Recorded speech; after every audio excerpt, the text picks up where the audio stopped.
Hello, YouTube. Welcome to Couch Coaches, the podcast done without any editing because I don't know how to do that and I refuse to learn. I'm your host, DJ. I'm here with your co-host, Sam. How we doing today, Sam?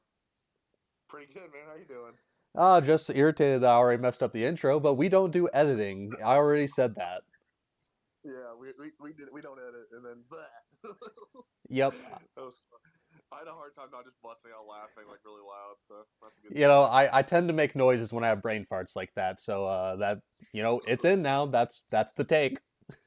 Hey, that's all. It's in the tape. Yep. Watch the film. We'll get back. We'll on to Cincinnati, as Bill Belichick said. Ironically, they play this upcoming week, but Yep. I mean, back then Cincinnati was more relevant than they are this year. No, just throwing shade, but not throwing shade. Speaking of Cincinnati, hey, is listen. If they would have beaten the Steelers, man, there would have been a shot. But there's no shot. I don't. how It's both long gone. should Jamar Chase be suspended for spitting on Jalen Ramsey? He said he didn't do that, but There's I don't video know. evidence, buddy. There is video evidence. I haven't even seen it. I'm not gonna lie, I didn't watch the game. Uh, This is how frustrated I'm getting with this freaking team. I'm gonna go watch the video real quick, but saw the clip if on he Twitter, spit dude. on him, He blatantly spit on him, dude. Like there's no denying it. oh jeez. Oh, yeah, he definitely did. At least probably a game. Yeah, I mean, who's that? The lineman on the Eagles who did it week one. He only got a game for it. Yeah, probably just a game. That's enough. What's that guy's name? Is it Jordan Davis? Is that? I want to say yeah. I don't. It's one of their D tackles. I forget the other one's name off the top of my head for some reason, but one of those guys spit on one of the Cowboys players week one. Yeah, I remember it happening. It spit on Dak. Yeah. Yeah, it was one of the players. He got ejected and suspended for the next game. Did Jamar get ejected from that game? I didn't even see. No, he didn't even get flagged for it. It was like the ref didn't see it or something, and he hocked a big old loogie on Jalen Ramsey. Then Ramsey started punching him, right? Yeah, because I mean, how else are you gonna react to a guy spitting on you? You're gonna want to clock him. Oh no, I'm just saying. Like, did Ramsey get thrown out of the game? I don't think anyone got thrown out. Honestly, I'd have to look more into it. I only saw the clip. I didn't watch that game either. I I was driving home during that slot of games, so I have no clue what happened. Yeah, that's a yeah. I would get a game, and then we'll have Burrow and Chase come back for New England or for Baltimore, maybe. I don't know. Yeah. So, Do you think if they win against New England, which they're probably not going to, do you think that there's any chance they can make something happen at 3-7? Probably not. the only thing keeping you guys afloat is how mediocre your division is. Yeah, I mean, because I'm thinking if Joe Burrow comes back and if they lose next week, go 3-8, and they come back and Joe wins, they go 9-8. I don't know. Losing to the Steelers head to head was a big one because we needed that win, and it's rough. That was a rough loss, Think honestly. think of it this way: you're 1 week closer to Zach Taylor no longer being your head coach. Yeah, Because I don't think there's anything Zach Taylor can do to keep his job at this point, short of actually making the playoffs, which, as we have discussed, is highly improbable. yeah. Even if they got close, like last year, yeah, Because when you have the they got. best receiving duo in football and a top five quarterback, you should be winning some games. Yeah, Granted, Joe Burrow got hurt early in the season, but let's not act like they were succeeding with Joe Burrow. no, they look horrible. They If look terrible. if anything, it looked kind of better with Joe Flacco because he just doesn't care. He's old and is just there to sling it. Yeah, yeah. He's just a rental. Like that's how he views his career at this point too. Like I just go places and play. They just play ball. You know, respect to the goat, the Super Bowl champ. Yeah, Um, but speaking of Joe Flacco, how about Shador Sanders got his first NFL action this past Sunday? I saw that. I didn't even look into how the game went though. Let me go do that real quick. I just want to see the box score and stuff. He So what went happened? 4 for 16, about 50 yards and a pick. He had to come in during the second half to relieve a concussed Dylan Gabriel. Wow. Yeah, that whole offense was like crap. Yeah, I mean, I'm not a Because I had Shador truther by any means, but he was not put in a position to succeed. no, but I was just thinking about Judkins. I have Judkins in fantasy, and he's looked pretty rough since he came back off injury since that bye week. You But know, that O line has not played up to snuff at all. Like the only thing they can hang their hats on is their defense is still really good, and Mason Graham has been a stud for them. It sucks that that Jags pick is likely going to be in the 20s because they just are probably going to sneak into the playoffs at this rate. the Jags are? They're looking good. Yeah, I Because if want you to still put say they're 6-4. They just knocked off Kansas City. Kansas City's in dire. Uh, Another brain fart, guys. Cincinnati's in serious danger of missing the playoffs entirely. Not when you Cincinnati. say Kansas Yeah, City, Kansas City. Geez, I am having a rough day. But Kansas City or the Jags knocked off the Chiefs earlier this year, and then they just decimated the Chargers. Let me yeah, standings. 35-6. Yeah, the Jags are 6-4, firmly in a wild card spot, and the Chiefs are like ninth place in the conference. Are they gonna miss? Like that's insane. Yeah, because I mean, you look at the teams ahead of them. They don't. I mean, the Colts are firmly ahead of them. Denver is firmly ahead of them. They can't catch Denver. They're back 4 games to Denver. Yeah, they're not. Yeah, games they have left. I know they played. They play the Colts. I'm just looking at their schedule too. Cowboys are no slouch. Texans are no slouch. Chargers 7-4, no slouch. You know, Titans they should win.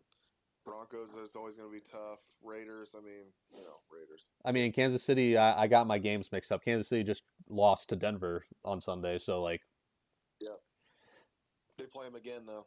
yep, Kansas City's definitely not winning their division, and it's just there are gonna be at least 3 teams I think that are guaranteed to finish above them in the Broncos, Colts, and Chargers. I think all 3 of those teams are a lock, and obviously that fourth divisional winner in the Steel AFC North, they don't really care about that, but that's another playoff spot they can't get.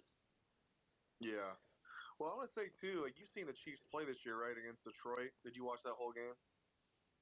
Yes, yes, I will. Yes, Have you watched any other Chiefs games? have not seen the Chiefs play outside of when they played Detroit, so. Okay. Well, I was just gonna ask, what do you think's wrong with them based on what you saw in that Detroit game? I mean, that's a game they won, so it's kind of hard to see what was wrong with them. But if I had to guess, just being a stat watcher, this is not a informed opinion as I would like it to be, but um, they can't get their run game going at all. Isaiah Pacheco is not him. No, not off that injury. Yeah, Isaiah Um, Pacheco is struggling. The offensive line is struggling in general. The only pass catcher who's really worth a crap is Rashid Rice, who missed the first 6 games. Like they're just not built for success right now, especially paying Patrick Mahomes 50 million a year. yeah, that's a lot. Is their defense worse this year too? I mean, because they seem like they're kind of aging a little bit. Like, not that they're bad or anything. It's just aging. It's just that happens with a Super Bowl caliber roster. I mean, the defense is fine. That's certainly not their biggest concern. It's the fact that Mahomes is having to play hero ball week in and week out. And actually, he's definitely returned to form a little bit statistically because of having to play the way he has this season. Yeah, his stats were getting kind of rough there, especially last year. But yeah, he's a he's a weird one. I'm a Yeah, no, they're going to have to do a hard reset to rebuild around Mahomes. I think Mahomes might, if Mahomes wants to get back up top, he might need to take a pay cut so they can surround him with better talent, take the Tom Brady route. yeah. You're not wrong. I think I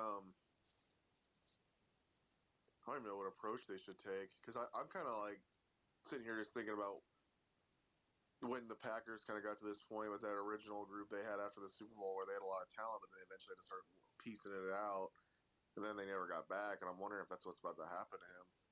I mean, just you can't pay everybody, and when you decide to pay your generational quarterback, it makes building around him substantially more difficult. If you look throughout the history of the game, I think you're going to see a lot of teams winning with their quarterback on their rookie deal, or it's Tom Brady. Or it's Tom Brady. Yeah, yeah, exactly. Or Peyton Manning, or whatever. But yeah, yeah, especially on our lifetime. Yeah, because the only Like time Joe. Tom Brady was paid like a top 10 quarterback was his Tampa years. Yeah, and that roster was insane. Yeah, I mean, he joined a Super Bowl ready roster. I mean, you want to talk about a team being a Super Bowl away? That Bucks team was absolutely a quarterback away. And then they brought in some pieces too, like AB and Gronk and Leonard Fournette, and Yeah, yeah, playoff Lenny, that was a heck of a signing. I thought that was a weird signing when it happened, but what do I know? I mean, I'm not a Super Bowl champion. I was impressed with it, to be honest. But I was like, we'll see what he does, eh? Like, I was not impressed with the signing, but just impressed how he played. I was like, this guy.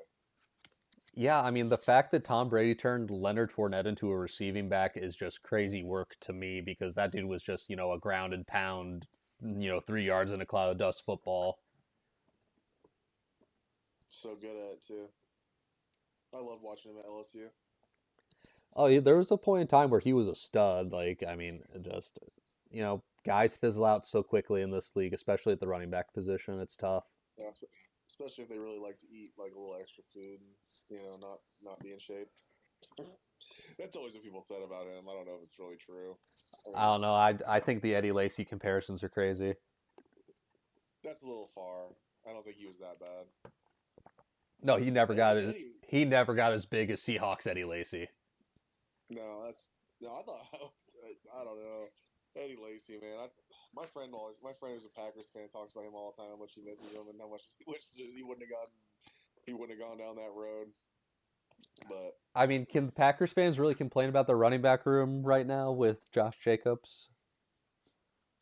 no, but he's just saying, he thought he wanted that to pan out different. Like that was one of his like his what ifs as a Packers fan. What if things went differently? But I get it. I get it. I think the same thing about Hobbit Best for Detroit. if he wouldn't have gotten hurt in college, I think he would have panned out a lot better in the NFL. Yeah, because like if you want to be honest about it, like Hobbit Best was a lot like the unsuccessful version of Jameer Gibbs, if you think about it. Yes, that's a very good comparison. He's so talented, so skilled. Didn't he almost like break his neck in college? Isn't that what happened? Yeah, something like that. And then he couldn't stay healthy in the pros either, despite the immense talent. Yeah. But But okay, he ended I up think being an Dak Olympic somebody. runner, so I mean, it panned out. He's just a freak athlete. I mean, that's honestly what it is. But did I bring this up to you about Marcus Lattimore? And do you remember Marcus Lattimore at South Carolina? No, not off the top of my head. Okay, never mind. It's not worth. It's not worth it. I'll send you some clips and we'll talk about it next week. But like there's so many running backs from our childhood where it was like they had so much talent they got hurt. Like Lattimore was another one, but there's like many more.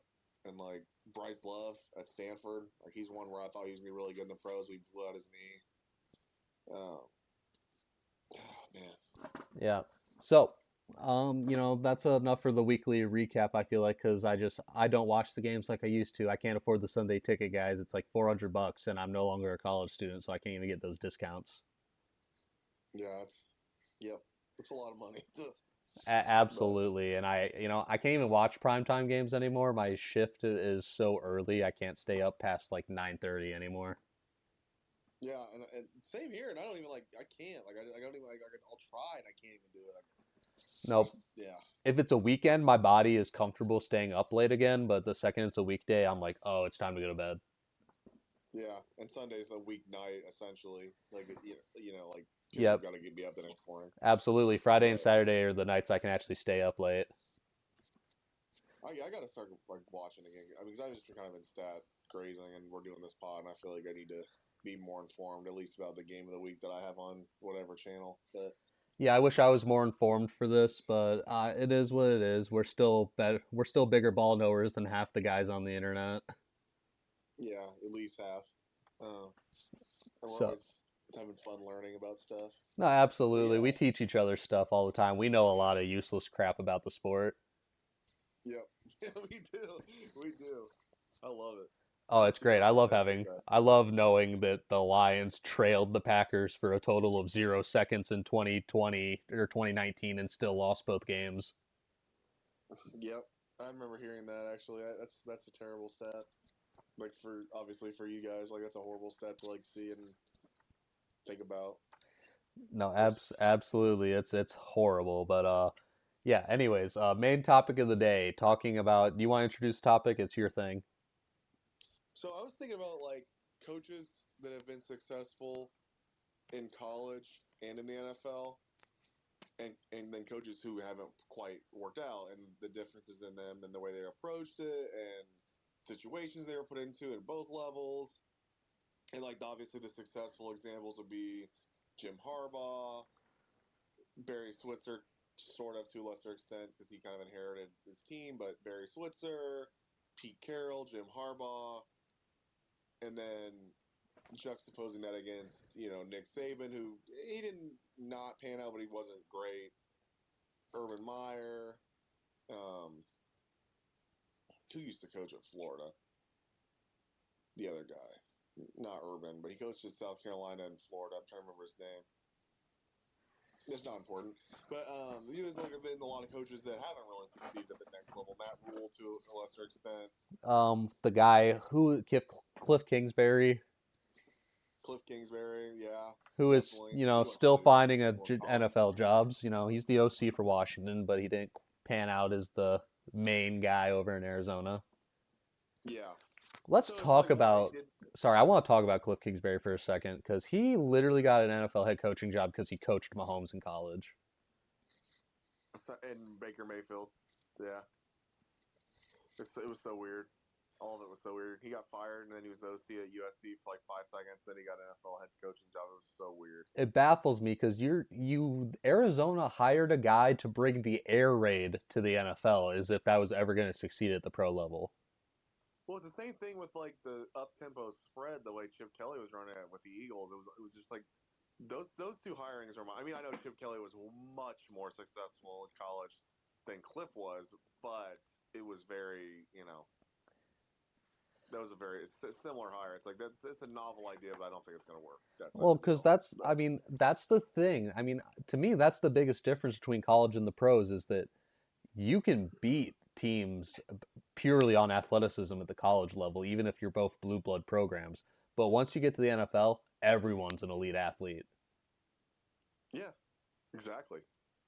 It's just Like when Ohio State plays Michigan this year, those receivers are going to be superior athletes to some of the corners Michigan's going to try out there this year, and it's going to show. And those are both historically great programs.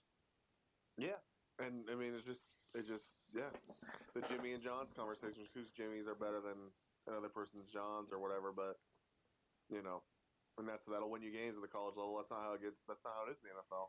Because that's why the air raid can succeed in the college game because you can have superior athletes and run this like super high tempo spread offense because the other team can't keep up with your guys. Not enough 5-star corners to cover all of your 3 and 4 and 5-star receivers. Yeah, it's just a scarcity. There's just scarcity with that, and I just think too, it's like with the NFL. I mean, where with the air raid and the triple option, like you have the extremes. Like they only run the football essentially, and they only pass the ball essentially. Obviously, 90 some percent probably. And then when you look at the NFL, it's like you look at a team like the Ravens, they emphasize the run, but they can definitely throw. Right, You know what because I mean? I mean It's that's an the biggest emphasis. that's absolutely the biggest part of the program. You have to be able to do both to succeed. You can win college football championships just having an elite run game because that's what Michigan did. Yeah, yeah. I mean, and JJ McCarthy made the plays he had to make, but outside of that, they just ran the football all the time. Yeah, Blake Corum, however many crazy amount of yards he had. yep, Blake Corum in that defense carried them to a national title. Like I love JJ McCarthy, a lot of respect for what he did as his time in Michigan, but he was nowhere close to the reason Michigan was a national champion. Yeah, he did just enough. He didn't hold the team back because some of those quarterbacks Michigan had before him kind of held the team back, Trust me, honestly. I But remember watching Shea Patterson. I thought you'd be good for them too. I was So did wrong about that I. one. I totally bought into the narrative that he was Michigan's savior. Well, and one thing that I kind of was thinking about too, and honestly, this actually fits into this conversation too, to some extent, because Harbaugh's a part of it. But do you remember that little moment in time with Shea where Michigan hired a guy to kind of teach the team the spread? Vaguely, that Do you rings a remember bell. It's been a long time, obviously. who was that coach's name? I'll look it up real quick. I'm sorry. But it's like it was like a pro spread. That's what they called it, I think. Yeah, pro spread. Josh Gaddis, maybe not. That sounds right. But Yeah, like thinking about it, like when you talk about like Nick Saban or Urban Meyer, two of the greatest college football coaches of all time who didn't succeed at the NFL level, I yeah, almost think it comes down to them not being able to adjust to what the pro game is. And I mean that in the sense of you can't talk to a pro and you can't coach a pro like you can coach a college kid. yeah. But yeah, exactly. I mean, it's just it's the way like a Jimmy Johnson would approach or a Jim Harbaugh. I mean, because even like people used to talk about how like Jim Harbaugh has all these like Harbaughisms, like who's got it better than us, all that stuff. I mean, I love it all. I mean, I love Jim Harbaugh. So I stand that stuff. But at the same time, it's like, you know, it's it feels not tacky, but like kind of tacky. You know what I'm saying? Like like a novel. I don't know. I think But you're looking for corny. I think you meaning to say corny. Jim Harbaugh's corny. Jim Harbaugh is corny, but people like love him for him. Like that, they see him and they like love the way he is. You know Well, how he is. because Jim Harbaugh is a guy that you want to go to battle for. You don't you go to Michigan because you want to battle for Jim Harbaugh. I mean, obviously, not a great example. Michigan's a blue blood. People want to go to Michigan anyways, but Well, people want to sign with the Chargers because of Jim Harbaugh. People when went to Stanford go play well, for. Sorry, I'll finish this real quick and then I'll let you get going. But so people want to play for Jim Harbaugh no matter what level we're talking about. People don't want to play for Nick Saban. People want to play for Alabama to get drafted. yeah, and they know it's gonna suck, but he's gonna develop them. You know what I mean? Like, because I mean, I think yeah, the year before he went to Stanford, they were 1-11, and then they wanted to come play for Harbaugh. It's just that simple. Like, why else would they go to a 1-11 team outside of it being a amazing academic institution? But you know, they went from 1-11 in 2006 to an Orange Bowl in 2010 with one loss. It's like, or whatever it was, loss or two. I don't remember exactly how many losses he had that year. Yeah, Yeah, 12. so it comes down to the personality because if you want to talk about a guy who I think if he got fired today would succeed at the college level because people want to play for him, it would be Dan Campbell. I think Dan Campbell would take college by storm. Oh yeah, he would. Are you kidding me? Like he would. Oh, he just run through. It's just a force of personality. That's exactly what he is. And he's a really good football mind.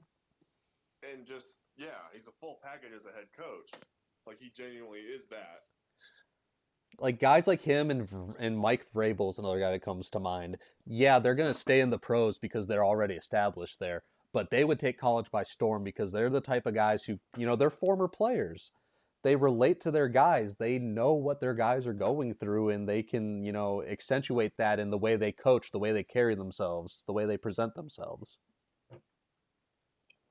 Well, yeah, and people forget with Vrabel too. Like he started as a coordinator, or not a coordinator, as as like an assistant at Ohio State. Like that's what he originally did. Like I don't think he wants to coach in college, but I think he could be really successful at it. Yeah, there's no doubt in my mind. He's a great defensive mind, which I would argue is more important in the college level than the pros. And people, he's a likable character. People put him on any Power 5 team, he's going to get recruits because he's Mike freaking Vrabel. Yeah, he's hilarious. All his players love him, and I love just listening to him interview. Like, last week, I was listening to a couple different interviews he did just because I think he's so entertaining, and it's like unintentionally so. Like Harbaugh kind of knows what he's doing a little bit, even though I don't know some of the stuff he says. I don't know if he's trying to be funny or not, but do you remember, like, this is an old quote of his, but do you remember when he talked about, like, worms with machine guns or That's my whatever? favorite Jim Harbaugh quote of all time. Don't even Yeah. talk to me. I know that quote. Oh, geez. No. Give me a second to look that up because I don't know the exact quote. I need to read this for any listeners we get because that's one of the greatest football quotes of all time. I swear. He was talking about, like, ifs, like, why he doesn't like ifs and buts. Like, Yeah. if, What if worms had machine guns? and then birds would be scared of him or something. Like, he's such a. Well, remember, you know how he's like, he doesn't like chicken? He doesn't eat chickens? He No. said that, Okay. like, Okay. I got the quote. Jim Harbaugh quoted as saying during his time at Michigan, "If worms had machine guns, then birds wouldn't be scared of them." I love him so much, dude. I love that guy so friggin' much. See, like, Yeah, dude, that's a guy you can rally behind. A guy who says, if worms have machine guns, birds wouldn't be scared of them. That's a guy I want to fight for. well, and I've heard there's a lot of players that like find him to be off-putting. Like, and then they talk about like recruiting visits of him that were like with him that were really off-putting. But then it's like the guys who love him. Like well, again, he's not for everybody, but the guys who love him really love that guy. I And think and that's a lot. You know, I think Jim Harbaugh's a difficult personality, but I think if you actually just take the time to be around him, like you'll like the guy. I think I would enjoy having a beer with Jim Harbaugh. I would love to meet him. I really would. I used to listen to his podcast too. Like, I'm not even a Michigan fan, like, but I love that guy so much. Here's a funny little story from my teenage years. I had the luxury of touring the University of Michigan for a field trip, and I had a dollar bill with Harbaugh's face on it that I brought with me on the off chance I saw him on the campus. So he signed it for you or something? Absolutely, with the full intent of getting him to sign that dollar bill, That's so funny. because That's you. I thought that was hilarious. because I knew I wasn't gonna meet him, but like, what if he was just on the quad for some reason? I want to meet Jim Harbaugh. Yeah, what if he's just walking across the quad going back to his sports car or whatever he drives? I Exactly. remember. Oh, but I was gonna say too. The reason I brought up this conversation is because Marcus Freeman, his name keeps coming up for NFL jobs. That's honestly what made me start to think about this topic too. Because I mean, he's another one that I think could do a really good job in the NFL. I just don't want to see it. Obviously, I don't want him to leave, but I mean, you I look can at see.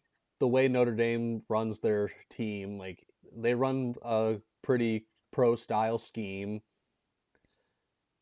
I mean, it's just I think it could work. I don't know if he's got what it takes to do it at the pro level because it's a completely different beast. But I mean, dude's clearly talented. Yeah, I love that he's Notre Dame's head coach. It makes me so glad every day. But yeah, but Harbaugh's a big one because I mean he just went everywhere he goes. He just makes everybody instantly better. It's like obviously recruiting is part of it and drafting is part of it, but it's like a switch flips. It's like 1-11 Stanford, 4-8. It's like those wins are a big deal. You know what I mean? Like that's a big deal. No, And then you talk absolutely. about Michigan. Then you talk about the Niners. They went from I think I could go look. I want to say they were like what were they before he was there? Because I know he went. Gotta go back. 13-3. In the year before he got there, they were 6-10. So he took a 6-10 team, and over the course of one summer, turned them into a 13-3 team. And then you got the Chargers, and they were bad. And then I'll do Michigan, but Yeah, but I mean, five like, and twelve it's just who has to Harbaugh's resume of winning a national title and going to a Super Bowl? Who has that resume? I think he's gonna win one in San Diego or in Los Angeles. I really do. I really think he can win one there. I mean, the talent's there. They just have to stay healthy. Yeah, and not fire him because with Michigan it took a while, but it was that was weird though. I mean, there was a moment in time where I think he had a little bit of a crisis of faith in terms of like his beliefs on coaching because that's what I was kind of talking about with like him kind of adopting those spread concepts for a couple years and then it just didn't work. And then because that's what everybody was doing. Like even Nick Saban was doing it. You know what I mean? So it was like, well, I guess I got to do this to catch up. And then he just fully was like, you know what? I'm going to embrace who I am and play, as Joel Klatt calls it, murder ball and run the ball a million times. And I got the quarterback I like, but I'm still just going to keep running the football. Like that, this is my identity. Like we run the football. I mean, that's how Michigan's always won. They played great defense and they ran the crap out of the football. Yep. Yep. And Michigan doesn't even really have a running back in its history where you look at him and you're like, oh, that's like the best running back in the country. Because Corum was great, but I mean, nobody, you know what I mean? Like he just, where was he drafted? Like the fifth round? Second. Second round by the Rams? Yep, second round pick. Wow, I didn't know they picked him so high. I see why those rumors were kind of persisting about Kyron and stuff, and I didn't realize he was picked that high. I don't think I ever knew that, to be honest with you, because that just is like news to me. But Oh, but Blake Corum, I want to say he was like the second or third back off the board his year because the first back off the board was Jonathan Brooks, who has just had so many injuries. It's unfortunate. that year was kind of a weak running back year. I kind of forgot about that. Yeah, but I mean, so many teams don't take running backs in the first round. It's a very rare thing nowadays. You think Love will go in the first round? Depends on who's picking where and if they think that he's worth the pick. Like to me, like I don't think Jeremiah Love. Sorry, that's his name, right? Jeremiah Love. Yep.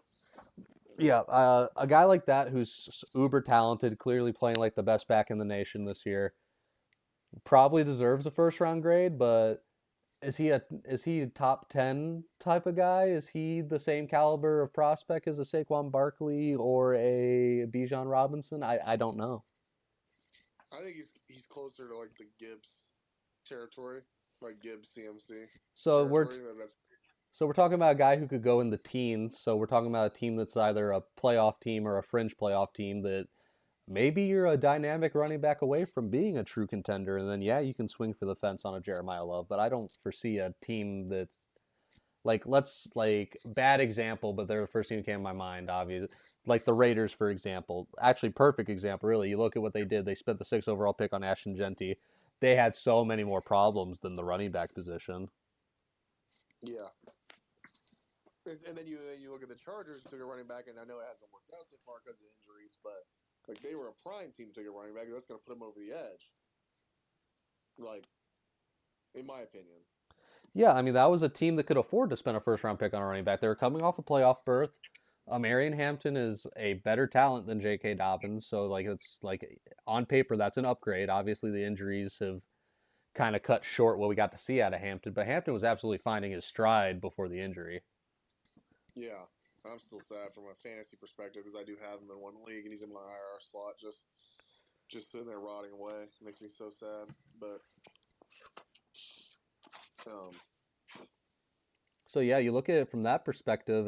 Yeah, Jeremiah Love probably is a first round pick, but it just a team that is a playoff team's probably going to take him and like you gotta look around the league and see the playoff teams that are gonna need a running back. Perfect example, Baltimore. Derrick Henry's old and he's on the last year of his contract. if Jeremiah Love wins a Baltimore, I'd be so sad. Yeah, I know that'd be rough for you as a Bengals fan, but look around the That's like my league favorite. That's my favorite player, damn near. I'm looking. because a lot of playoff teams have established running backs. The Chiefs could be a viable option. You would hate that too. I would. That's better. It's still better than the Ravens having them in division. The Um, the Steelers are a viable option. I know I keep listing teams that you don't like, but those are the teams that could potentially gamble. I think the Steelers should blow it up, but that's a different story. yeah, the Bears. That is a very fascinating option. That would make me so happy. I don't know why. I just love that fit. I don't. I don't need Ben Johnson to have more weapons at his disposal. San Francisco.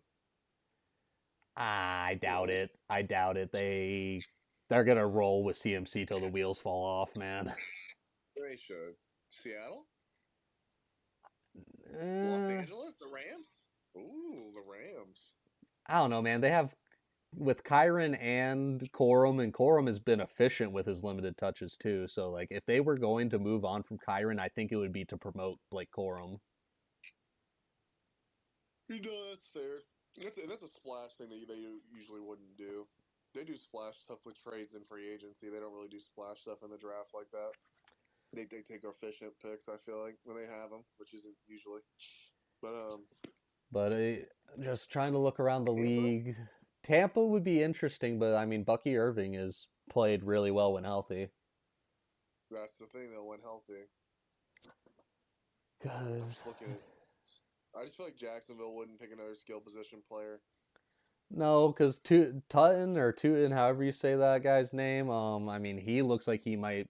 It's becoming a 50-50 split between him and ETN, and it's been good. Hmm. Carolina, maybe. No, I don't know about. I was gonna say too, like maybe somebody they'd pick them a little higher. Maybe Minnesota would pick them. Yeah, I that mean, I mean that's not a bad pick because they're a team that really is ready to win. It's just really depends on the development of JJ McCarthy, and adding an elite running back to the mix would certainly help ease the pressure on him. their line play is pretty solid, right? Not this year, but I think they're having injury concerns. Okay, I mean, if they want to pick a lineman, then fuck it. But But I'm yeah, sorry, O line or who cares? We swear. I don't give a shit. yeah. But We were gonna try not to, but we're kind of just getting to the point where it's like, if it's just not all the time, it's probably the strat. Like, exactly. I think if we were actually like monetized, which who knows if we'll ever even get there, I think the rule of thumb is to like not do it in like the first 10 minutes or something. And because then the ad people will like not care anymore. yeah, but yeah, I like if he went to the Bears though, I'd be so happy. I really would. I don't know why I like that so much, but like, I guess them being so close to Notre Dame too, it's like it'd be a big deal for like people that care in Chicago. Like they'd like him. Like he'd be embraced there. I guess is partly my point. Yeah, Like I mean the Bears would probably be really happy to get another skill position guy, you know. The Bears love to make the sexy pick. they do. And so and yeah, I mean the Vikings. I was gonna say they kind of do too, but really they don't. Because I was thinking Jettis was more of a sexy pick than he actually was when he got drafted. Isn't that crazy? He was almost a second round pick. I mean, not Because really. people, He went 18th. I thought he went lower than that. Am I tripping? I want to say he was the 18th overall pick or something. Maybe he was the 20th overall pick, but he wasn't like the end of the first round. 22nd. 22. Okay. So, yeah, like a mid first round pick. Like, I mean, and that you got to remember that I think that was the pick they got for trading Stephon Diggs to Buffalo. It was. Yep. It was. That's crazy. So that was like Can you a see a need, fill a need. can you imagine though Jettis and Diggs or Jettis and Allen? Yeah, I feel like they definitely regret that decision if they knew what Justin Jefferson would end up being. I mean, it wasn't a bad decision because it worked out too, and Diggs was like the best receiver in the league for a couple years for them. Like they got good value back, but it's just like, and you couldn't have known what Jefferson would be. No, but like if you could go back in time, Buffalo's absolutely just being like, well, we can land this Justin Jefferson kid. Oh hell yeah, they're going back. If they went back in time, they just keep it. Because how many picks did they get for Diggs? Was it two? I want to say it was just the one. Really? I'm trying to remember. Now that you say that, we're just not remembering things today. No, but back to the I just remember topic like, at hand. Sorry, go ahead, go ahead. oh, you're good, you're good. Like, yeah, we can get back to that topic because I'm just thinking too. Like, okay, so when you look at Pete Carroll, Jim Harbaugh, and Jimmy Johnson, what fascinates me about all of them is they came into like kind of bad situations, especially with Pete and Jimmy Johnson. They were given a lot of the onus on like building up the team. You know what I mean? Right. And like Jimmy, like he was like he obviously he inherited a really good situation in Miami, but what he got in Dallas was terrible. And he just knew how to construct teams at any level, and that just fascinates me because, like, you know, we talked a lot about like team building and like what you should prioritize in the draft, and we had like a whole podcast about this, and we kind of discussed this, and it's so different in the NFL versus college, but then to be able to do it so seamlessly, like Jimmy and Pete and Jim all did, it's so fascinating to me, and you know, I mean, it just comes it's just down to like being acknowledging what your team needs at any level and being and drafting for that. Like I think what separates the Jim Harbaughs from the Nick Sabans is when you're a college coach, you just get to get your pick of the litter and get all the talented players versus in the pro level you have to say, I need this because this fits my scheme and he's a crazy freaking talent. like a Hampton. That's a prime example. Yeah. Um, Another person I kind of forgot that is just now going to get factored into this conversation is Bill Belichick. I wonder if he'll turn it around at UNC. I I unfortunately think the game has just passed Bill by. I think he's just too old and too in his ways. Yeah. I think if Bill was adaptable, that he'd still be an NFL head coach, quite frankly. But he like, that old school Patriot way just doesn't work anymore. Yeah. Vrabel's kind of the new school version of that, honestly. Yeah, Got because like there's Sean some Payton. similarities there, but like it's definitely modern over in New England. They should Yeah. have hired Vrabel the second they parted ways with Belichick. Yeah, that was weird. I think like Gerard Mayo being promoted was like in Belichick's contract or something.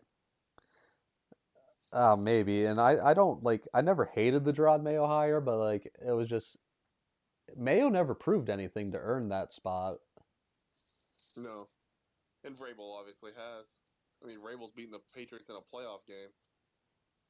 You know what I mean? It's like at a point, like Yeah, but proof's in the pudding. we've had My friend, some interesting my success stories. Uh, yeah, he was because talking about how Belichick kind of lost his fastball, and I said I feel like he lost his fastball like after the Eagles Super Bowl. To be honest, yeah, because like even though they were still successful after that, like yeah, but I kind of want to turn the conversation over to more of the coordinator side of things because yeah, like it's hard to succeed as a head coach at both levels, but it's also difficult to do that as a coordinator. And a guy I have a lot of disdain for has really rejuvenated his career at the college level. Matt Patricia's doing a heck of a job at Ohio State. I hate to admit it. oh yeah, oh yeah, he's doing so.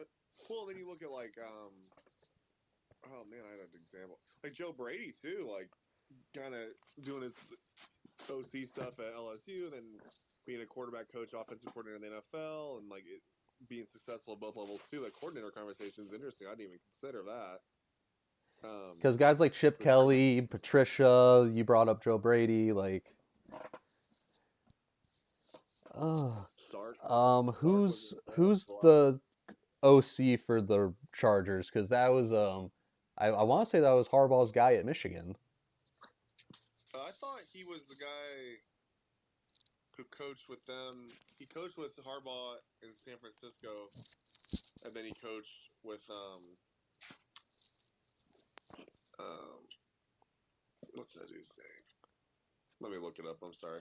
Or another guy, another great example, Wink Martindale, highly successful coordinator at both levels.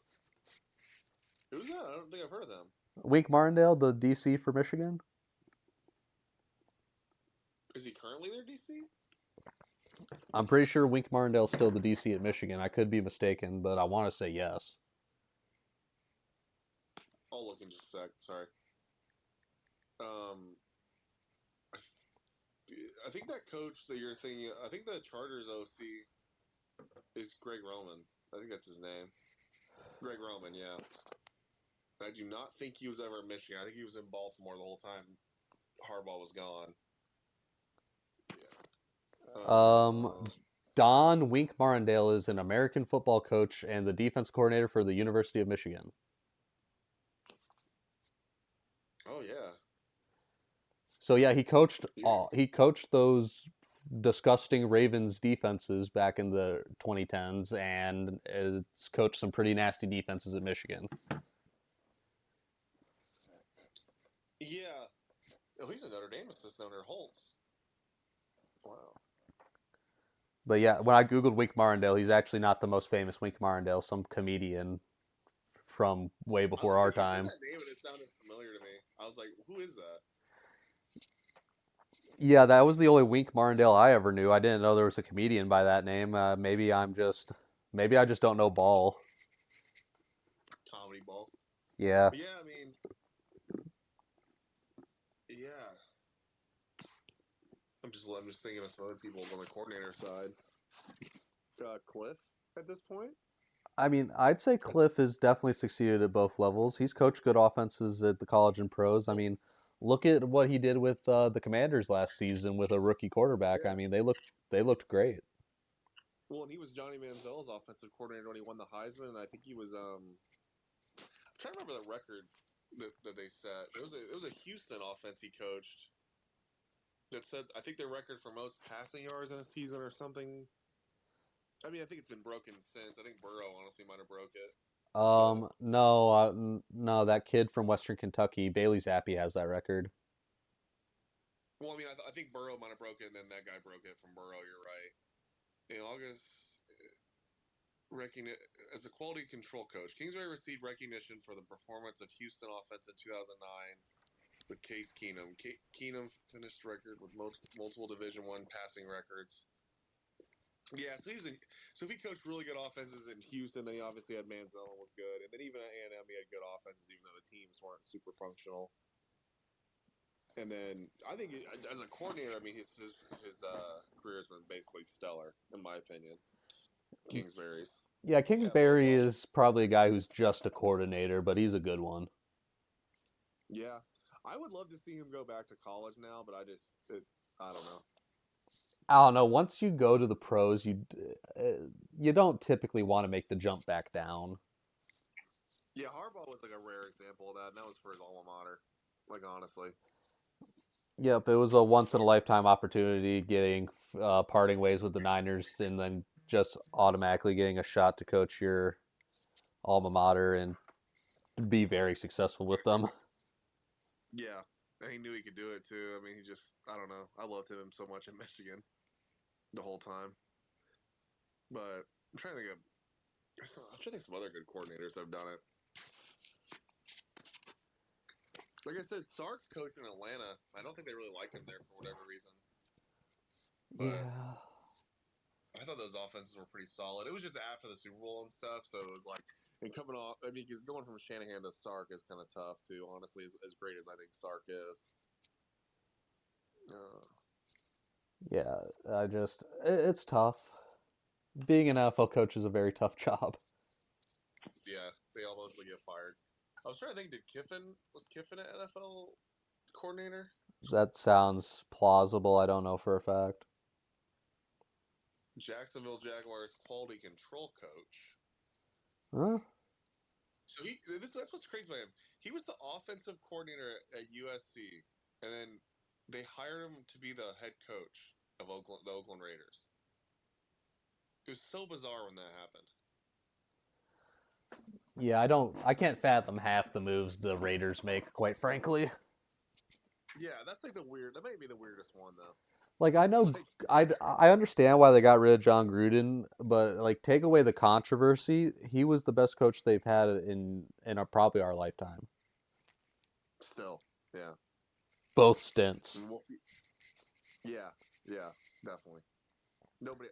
I mean, Del Rio was good. Was like good, but he wasn't like John Gruden good. Yeah, he was never elite. Like he did an okay job with the Raiders, but Like I always want to give him his credit because I thought those teams were really good with Carr, especially in the beginning. Like when Carr, like 2015, like the Raiders were so good. Yeah, I will always be curious how far they really could have gone if Carr didn't snap his leg that year. Same, honestly, 'cause I loved that team that year for some reason. It just was Because I was him, super into Amari it. Cooper, Michael Crabtree, that was an elite offense. I want to see what their record was that year. 12-4. Yep, and then they had to Uh, trot out Connor Cook, a rookie Connor Cook who's not even, Connor Cook sucks. he always sucked. I was never a fan of him. I'm a Connor Oh, Cook neither hater. was I. Dude, I went to school with this huge MSU fan, and it was so hilarious. He didn't even like the Lions, funny enough, but he was like always chirping at me saying that the Lions need to get rid of Stafford and draft Connor Cook. What? What are you talking about? That dude's drunk. Dude, the amount of arguments I've had with people who just don't know ball. Do you know how common it was for me to hear Jay Cutler is better than Matt Stafford? Well, how is that? How is that even a conversation? Like what? That's insane. I had to hear Jay Cutler's better than Matt Stafford from like all the Bears fans in the 2010s, and then I had to hear this one specific guy who just was an MSU meat writer just being like Connor Cook is like the next big thing. Matt Stafford sucks. Are you kidding me? I bet you those same people like would agree with me that Matt Stafford's a Hall of Fame quarterback at this point. I mean, it's undeniable, especially the way he's playing this year. Yeah, Like you don't know, finally in the MVP discussion. man. Cutler's stats are not actually that bad. What the fuck? Who's? His touchdown interception ratio is not the best. I mean, like it's not like terrible, but he has like for his career, he had like 220, 230 touchdowns to 160 picks. Yeah, but he Versus never threw Stafford. for 4K. Stafford's thrown for 4K like 8 times. No, Stafford has 404 touchdowns and 190 picks, and he had some seasons where he had like no weapons. Like I don't know, not Yeah, no weapons, but like Calvin Johnson and then Calvin Johnson and friends, basically.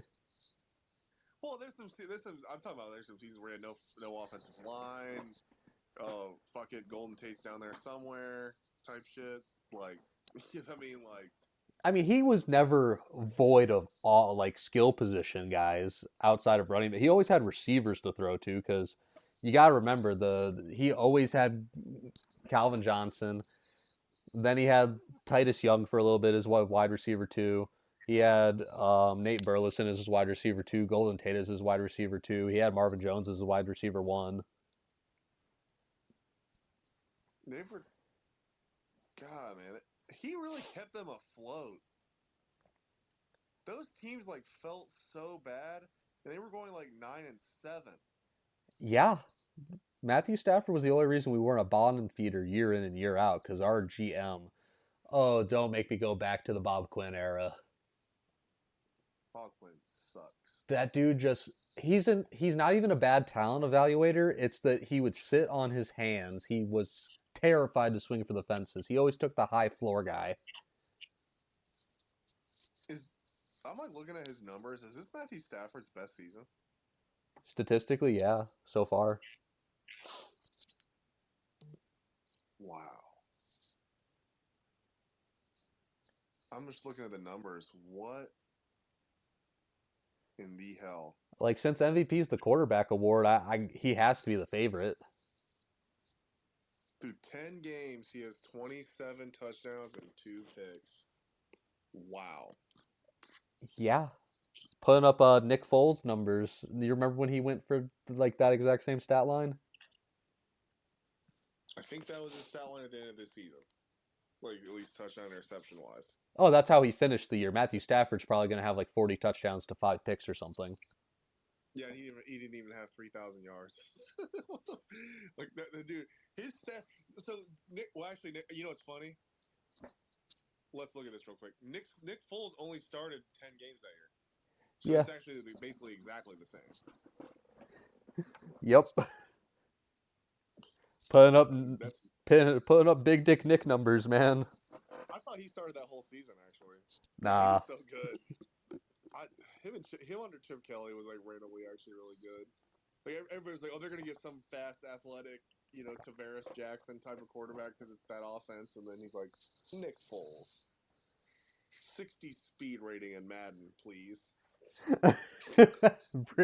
Busting out the Madden speed ratings is wild.